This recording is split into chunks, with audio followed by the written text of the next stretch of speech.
kabarnya Bu Wan? Alhamdulillah baik Ibu. Begini Bu, saya ingin minta tolong. Ya. Ya, karena saya akan melakukan proses coaching kepada Ibu Ijma. Saya membutuhkan seorang pengamat Oh ya. untuk melihat apakah kemampuan saya dalam mengembangkan kompetensi inti coaching itu sudah saya bisa terapkan. Jadi saya ingin diobservasi Ibu selama melakukan proses coaching itu. Ya. Baik, saya ingin sedikit memperjelas. Jadi Ibu ingin meminta saya supaya saya bisa mengamati proses coaching Ibu seperti itu. Oh iya, baik. Ibu. Insya Allah bisa Bu, bisa. Iya. Bisa Bu. Jadi seperti ini Bu. Ketika misalnya saya menjadi pengamat di kegiatan coaching Ibu, kira-kira apa nih yang akan saya lakukan Bu? Iya, Bisa bantuan. yang Ibu akan observasi itu memperhatikan saya apakah pada saat teman saya menyampaikan masalahnya itu saya menjadi pendengar yang aktif. Kemudian apakah pada saat teman saya menyampaikan masalahnya itu saya hadir sepenuhnya, artinya saya berfokus. Dan yang ketiga itu apakah saya sudah mengeluarkan pertanyaan-pertanyaan berbobot yang bisa memancing coach mengemukakan masalahnya dan bisa menemukan solusinya. Baik. Jadi mohon maaf Bu, saya perjelas lagi. Jadi pada saat saya jadi pengamat nih, pengamat Ibu Wana melakukan proses coaching dengan coach dalam hal ini Bu Ijma, hal-hal yang akan saya pantau adalah pertama, bagaimana kehadiran penuh Ibu pada saat proses coaching. Yang kedua adalah menjadi pendengar yang aktif. Kemudian yang ketiga adalah Ibu dapat memunculkan pertanyaan-pertanyaan berbobot kepada coach Ibu. Seperti itu Bu ya? Betul Ibu. Ya, betul. oke. Baik, jadi kegiatan coaching yang akan Ibu lakukan itu akan dilaksanakan kapan? Insya Allah sebentar Ibu, sebentar sore saya sudah dihubungi sama Ibu Ijma, katanya ada sesuatu yang ingin disampaikan. Jadi kami sudah janjian insya Allah sebentar sore habis, ya setidaknya habis sholat asar Ibu. Oh ya, habis sholat asar saya juga lagi tidak ada kegiatan. Saya bisa bantu Ibu untuk proses, mudah-mudahan saya bisa membantu sepenuhnya. Ya, kami janjian di sini Bu tempatnya. Jadi kalau Ibu ya jadi langsung saja ke sini sebentar sore. Oh ya, jadi tempat andalan ini Bu ya, Iya. jadi tempat idaman. Oke, Iya. nanti kita bertemu di sini Bu sebentar Iya, sore. Oke iya, Bu. Terima kasih Bu Ya, semuanya. sama-sama. Assalamualaikum Ibu Wana. Waalaikumsalam Bu Ijma. Silakan duduk Ibu. Ya Ibu, terima kasih banyak. Bagaimana kabarnya Bu? Alhamdulillah Ibu, baik. Iya. Sih, saya ada sedikit permasalahan. Oh, seperti itu. Saya punya waktu sedikit ini Bu, 15 sampai 20 menit ke depan. Kira-kira ada yang bisa saya bantu Ibu? Oh iya Bu, begini. Saya punya permasalahan di dalam kelas Bu.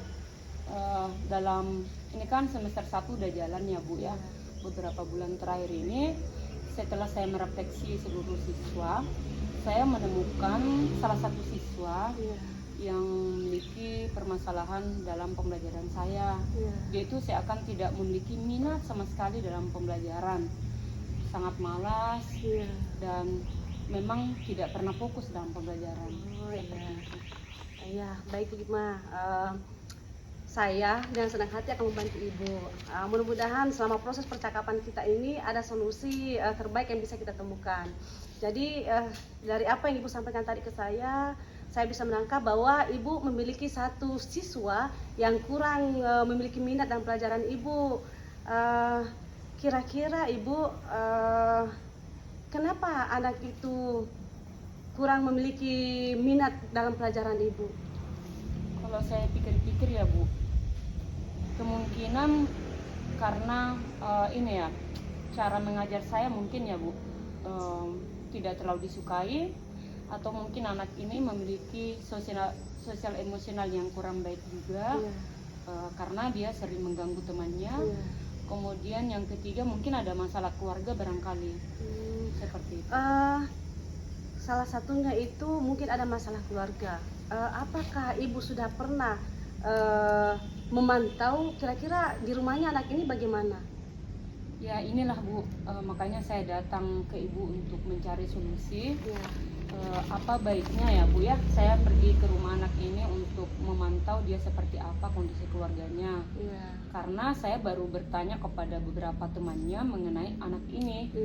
Dan salah satu temannya itu berkata bahwa anak ini memang apa ya, anak yang tidak memiliki ayah, jadi dia itu dalam keseharian harus lebih banyak waktunya untuk membantu orang tuanya seperti itu, Ibu. Seperti itu, Ibu. Iya, memang banyak anak yang mengalami hal seperti itu. Jadi sebagai seorang guru kita harus peka. Kemudian Ibu, kira-kira saya ingin tahu ini Ibu, bagaimana proses mengajar Ibu dalam 1 semester ini? Ya itulah Ibu. Setelah saya merefleksi juga proses pembelajaran saya sebenarnya merasa bahwa saya sudah melakukan yang terbaik, Bu. Contohnya, saya datang ngajar tepat waktu, masuk kelas juga tepat waktu, mengelola kelas juga iya dengan baik, melakukan model pembelajaran yang tidak sama setiap pekannya. Saya juga sering turun membantu anak pada saat dia kesusahan seperti itu. Tapi entahlah kenapa bisa seperti itu, Bu. Anak ini masih aja suka mengganggu teman-temannya seperti itu. Baiklah Ibu, kira-kira kalau kita membuat skala dari 0 sampai 10, cara mengajar Ibu 1 semester ini kira-kira berada di skala keberapa, Ibu? Dari 0 sampai 10 ya, Bu. Mungkin sekitar 6 barangkali ya, Bu ya. Oh ya, mungkin saya butuh banyak perbaikan barangkali. Iya, sekitar 6. Kalau kita ingin meningkatkan, apakah ke skala 7 atau 8, kira-kira apa yang bisa Ibu lakukan ke depannya? Untuk meningkatkan itu ke angka 7 dan 8, saya ingat beberapa hari lalu saya mendapatkan materi di calon guru penggerak mengenai pembelajaran berdiferensiasi. Waktu itu pengajar praktiknya ngajarin kita bagaimana caranya mengajar itu supaya lebih sesuai dengan kebutuhan anak dan minatnya. Salah satunya kita harus melakukan dulu diagnostik di awal tentang kebutuhan siswa itu, apakah dia kena di audio ataukah dia di visual ataupun di kinestetik. Karena jangan sampai anak yang kita ajari itu dia kebutuhannya di audio tapi dikasih di visual, ya tentu saja dia tidak akan menyukai cara mengajar kita seperti itu. Jadi mungkin ini salah satu hal yang perlu saya pikirkan, Bu, jangan sampai saya salah memberikan kebutuhan anak itu seperti itu. Tadi Ibu mengatakan ada namanya pembelajaran berdiferensiasi, kemudian Ibu ingin melakukan diagnosis. Menurut Ibu, model diagnosis itu yang bagaimana, Ibu? Oh iya, Bu. Kira-kira mungkin, Bu, untuk model diagnosisnya saya bisa melakukan tes wawancara ya, Bu. Saya menghadapi anak satu persatu, saya menanyakan bagaimana mereka sebenarnya keinginan dan kebutuhannya supaya tepat penanganannya pada saat di kelas seperti itu. Ya mungkin saya harus memberikan pertanyaan-pertanyaan pemantik yang sangat jelas, atau saya berikan lembar observasi bisa melalui media WhatsApp lewat polling seperti itu, dan mungkin itu akan berhasil melihat mempetakan anaknya dia audio, visual ataupun kinestetik seperti itu. Sepertinya rencana Ibu ini sangat menarik. Baiklah Ibu, tadi saya juga sempat mendengar Ibu mengatakan bahwa ada siswa yang selalu mengganggu. Bagaimana menangani rencana Ibu, kira-kira menangani anak ini bagaimana? Nah, untuk anak yang tadi ini yang memang suka mengganggu juga, Bu, dan tidak memiliki minat sama sekali, kayaknya saya harus mengimplementasikan salah satu materi kami di calon guru penggerak itu tentang PSE, pembelajaran sosial emosional. Di dalamnya itu nanti dibahas bagaimana seorang anak itu bisa memanajemen dirinya dan bagaimana bisa memiliki keterampilan sosial, termasuk dia nanti memiliki kesadaran sosial terhadap teman dan lingkungannya, dan dia memiliki tanggung jawab. Dan saya yakin mungkin dengan mengimplementasikan itu dalam RPP yang berdiferensiasi diintegrasikan akan mampu menyesuaikan anak ini supaya lebih baik dalam kelas, Iya.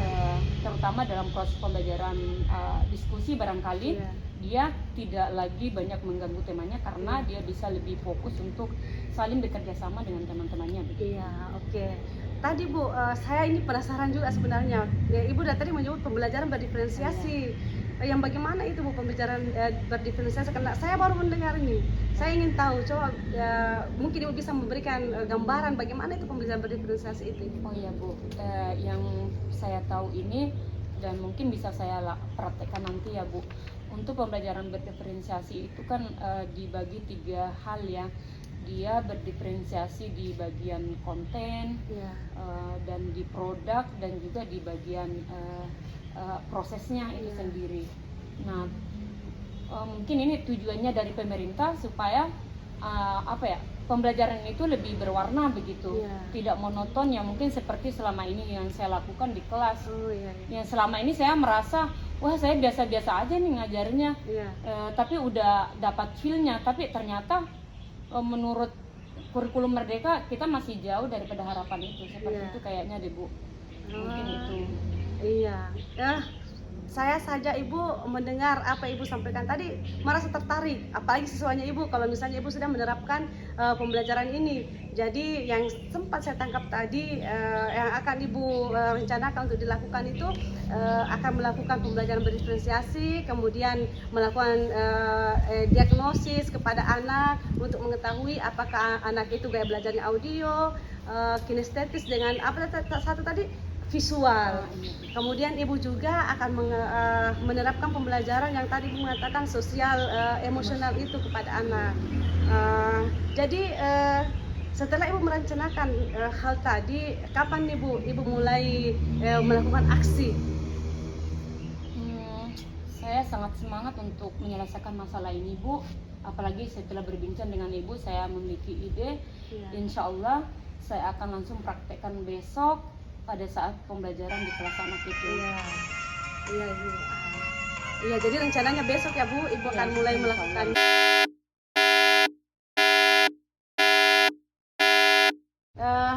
Iya Bu, setelah saya mendengar tadi solusi Ibu, apa rencana Ibu, kemudian insya Allah Ibu akan mulai melakukannya besok. Saya memberikan dukungan yang sangat besar Bu, karena terus terang sebagai teman bicara Ibu hari ini, saya sendiri sudah bisa membayangkan kelas Ibu itu akan sangat menarik dan sepertinya sebenarnya akan repot. Ya, tapi kita berharap dari apa yang Ibu lakukan nanti di kelas itu anak-anak bisa penasaran apa yang dilakukan Ibu Cima ini. Iya. Semoga saja Bu. Iya, jadi kita sama-sama berdoa mudah-mudahan rencana Ibu ini memberikan hasil yang baik. Jadi saya penasaran nih Bu, ingin tahu bagaimana kelanjutannya nanti. Jadi saya mengharapkan setelah pertemuan kita hari ini kita bisa bertemu lagi Bu. Saya ingin tahu apa hasil dari rencana Ibu, aksi Ibu yang Ibu lakukan sesuai dengan rencana Ibu besok itu. Iya, insya Allah Bu, saya akan bertemu dengan Ibu kembali untuk mereview apa yang insya Allah saya lakukan di lapangan. Dan saya sangat bersyukur bertemu dengan Ibu karena saya menjadi lebih semangat untuk memperbaiki nasib bangsa. Walaupun ini ya, kita sudah merasa melakukan pembelajaran dengan baik, ternyata kita masih ada titik-titik lemahnya. Siapa tahu kita mengajarnya itu tidak sesuai dengan kebutuhan anak. Jadi ini menjadi dorongan pribadi dari saya sendiri Bu. Kedepannya saya bisa menjadi guru yang lebih memihak kepada murid dan melakukan proses pembelajaran sesuai dengan kebutuhan mereka. Terima kasih banyak atas pertemuan ini Bu. Iya, semangat ya Bu Isma untuk Bu, tetap terima berkarya mencerdaskan anak bangsa kita. Ayo Bu, saya kembali ke kelas dulu ya. Iya. Assalamualaikum. Waalaikumsalam warahmatullahi wabarakatuh. Assalamualaikum Ibu Wana. Waalaikumsalam Ibu. Begini Bu, setelah saya mengamati proses coaching yang tadi Ibu lakukan bersama Ibu Ijma, Iya. untuk menguatkan hasil pengamatan saya nih, saya ingin menanyakan beberapa hal, boleh Bu? Boleh. Nah, dari proses coaching yang Ibu laksanakan, saya ingin menanyakan bagaimana nih perasaan Ibu pada saat melakukan proses coaching bersama coach Ibu dalam hal ini, Iya. Ibu Ijma. Saya merasa luar biasa itu. Luar biasa. Iya, ternyata proses coaching ini sebenarnya ternyata coach itu dia sudah tahu, sebenarnya dia sudah memiliki solusi dari masalah yang dihadapi. Iya. Jadi kita sebagai coach itu hanya harus pandai-pandai bagaimana mengeluarkan pertanyaan berbobot, memancing si coach menyampaikan masalahnya dan bisa mengeluarkan solusinya sendiri. Jadi kita hanya menuntun. Jadi saya tadi tidak pernah menyangka bahwa melalui proses itu saya bisa mengarahkan Ibu Isma menemukan solusinya. Oh, jadi seperti itu Bu ya. Iya. Ya baik. Pertanyaan lanjutan dari proses pengamatan saya. Nah, dari 3 kompetensi inti proses coaching yang kemarin Ibu utarakan ke saya untuk diamati. Iya. Nah, sekarang saya ingin mendengar pernyataan Ibu mengenai ketiga hal itu. Bagaimana perasaan Ibu tentang pertama kehadiran penuh Ibu dalam proses coaching, Iya. kemudian yang kedua bagaimana perasaan Ibu, bagaimana nih perasaan Ibu mendengarkan aktif, kemudian bagaimana saat Ibu mengungkapkan pertanyaan-pertanyaan berbobot. Mungkin Iya. Ibu bisa utarakan. Iya bisa Ibu. Melalui proses coaching kemarin itu kehadiran penuh saya itu saya fokus mendengarkan apa yang disampaikan oleh Ibu Isma. Kemudian dengan cara fokus maka saya bisa menjadi pendengar aktif. Dari menjadi pendengar aktif itu saya bisa menangkap kata-kata kunci dari yang disampaikan oleh Ibu Isma. Kemudian saya kembangkan untuk membuat pertanyaan-pertanyaan yang berbobot. Cuma kemarin itu Ibu saya sempat hilang fokus sebentar karena tiba-tiba handphone saya bunyi. Seperti itu. Iya, jadi ternyata betul. Jangan ada yang mengganggu sebenarnya. Jadi kalau ada yang mengganggu begitu kita seperti akan hilang arah karena fokus kita hilang. Jadi sempat, tapi alhamdulillah saya bisa kembali fokus memperhatikan apa yang disampaikan Ibu Isma sehingga saya bisa kembali mengajukan pertanyaan-pertanyaan berbobot. Sehingga Ibu Isma bisa lebih mantap lagi mengeluarkan solusinya, kemudian berencana akan melaksanakan rencana aksinya itu. Betul sekali Bu, sesuai dengan pengamatan saya memang terjadi seperti itu. Iya. Sama dengan apa yang saya amati, Ibu sudah menjadi pendengar yang aktif, kemudian Ibu punya kesadaran penuh nih sama Ibu Isma, mendengarkan, melihat mimiknya, dan betul juga pada saat ada telepon berbunyi, ternyata itu bisa sedikit mengganggu. Tapi saya salut nih sama Ibu. Ibu bisa langsung mengembalikan fokus Ibu sama coach Ibu, dan coach Ibu juga luar biasa pengertian. Silakan diangkat tuh teleponnya baru kembali tanpa memutus pembicaraan yang sebelumnya dilaksanakan. Saya pikir apa yang Ibu utarakan sama dengan hasil amatan saya. Nah, selanjutnya nih Bu, karena tadi Ibu sudah mengutarakan bagaimana perasaan Ibu saat menjadi coach. Apakah Ibu sempat menanyakan perasaan coach Ibu pada saat coach? Iya. Kira-kira bagaimana perasaannya? Ibu Isma merasa mendapat gambaran, maksudnya dia bisa menyadari dirinya bahwa mungkin penyebab siswanya kurang berminat dalam pelajarannya itu karena bersumber dari dirinya. Jadi dengan saya menuntun dengan pertanyaan-pertanyaan, akhirnya dia bisa menyadari, sehingga Ibu Isma bisa mengeluarkan solusi-solusi yang dia pikirkan dan akan insya Allah akan melaksanakan solusi itu. Jadi ada perasaan senang dari Ibu Isma. Iya. Alhamdulillah Bu, luar biasa ya. Padahal kita hanya membantu dia menemukan potensi-potensi dalam dirinya sendiri. Kita hanya membantu mengeluarkan pertanyaan-pertanyaan berbobot. Ternyata dia menemukan potensi nih dalam dirinya. Sebelum saya menutup percakapan kita ini tentang hasil amatan saya, apakah ada rencana lanjutan tentang penguatan sebagai penguatan dari proses coaching Ibu ini? Iya Ibu, karena saya sempat merasa tadi itu bahwa hilang fokus itu. Jadi sepertinya saya harus melakukan latihan lagi supaya kehadiran penuh saya itu betul-betul tidak terganggu dengan apapun. Jadi kalau misalnya saya menghadapi masalah seperti tadi, fokus saya tidak hilang. Iya, jadi perlu latihan lagi. Oke, luar biasa Bu ya.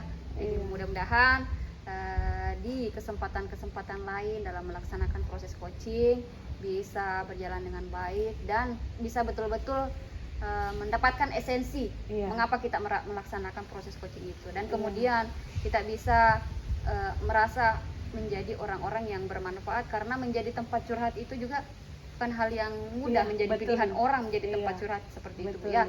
Jadi seperti itu saja mungkin yang saya bisa amati dari Ibu. Mudah-mudahan dari apa yang kita lakukan ini mendapatkan syafaat dari Allah Subhanahu wa Ta'ala. Amin. Oke, Bu. Amin. Ya, terima kasih Baik, banyak ya, Ibu terima karena telah kasih. bersedia menjadi pengamat Ya. saya. Makasih Bu. Iya, sama-sama. Assalamualaikum. Waalaikumsalam warahmatullahi wabarakatuh.